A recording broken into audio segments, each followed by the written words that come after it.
Google Ads image extensions. You might have seen this in your Google Ad account and you wondered what they are.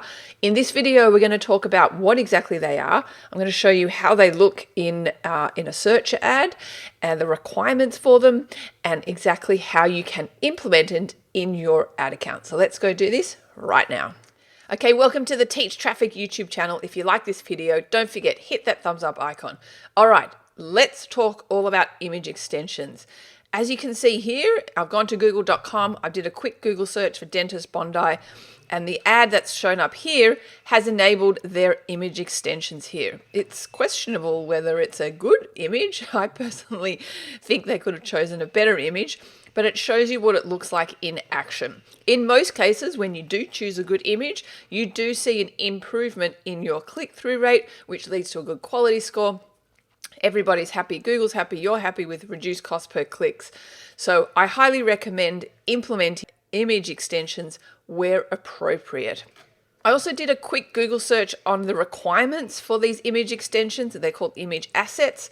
And as you'll see here, these are the requirements that would deem you eligible to be able to show image extensions or image assets. You have to have an account open for more than 90 days, a good history of policy compliance, active campaigns, and active text ads that are spending money on search campaigns for the last 28 days. And this also covers the specs, the image specs. So pretty self-explanatory. Most images are available to be used. So let's show you in a quick Google ad account how you can incorporate this into your campaigns. So here I am in my Google ad account. I've gone straight into a search campaign. I've gone into an ad group and I've gone to the assets section. This is where all your what used to be known as ad extensions are now called ad assets. This is where all of your ad assets live. So to add a new image extension, you just click this plus icon and then click image. Now in this particular ad account, we already have image extensions or image assets already added. As you can see here, we've got our images here that have been already loaded in your account. If you've never loaded them in, of course, you're not going to have any in there. So if I just scroll down real quick, I can add new images here. So if I click this, and this is going to bring up the different methods that we can upload images to be used as an image asset. So we've already got some in our library because, as I said, we've got it enabled, and as you can see them here.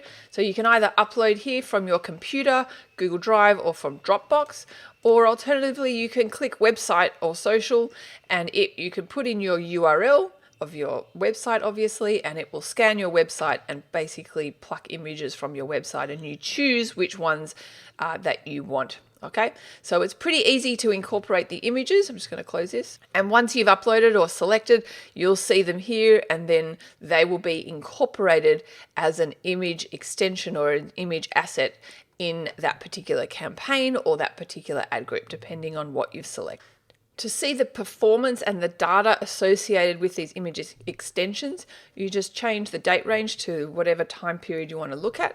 You click image here or up there, whichever it is. I'm just going to scroll down, and you'll see here it's got the impressions and the clicks and the performance of the particular image assets.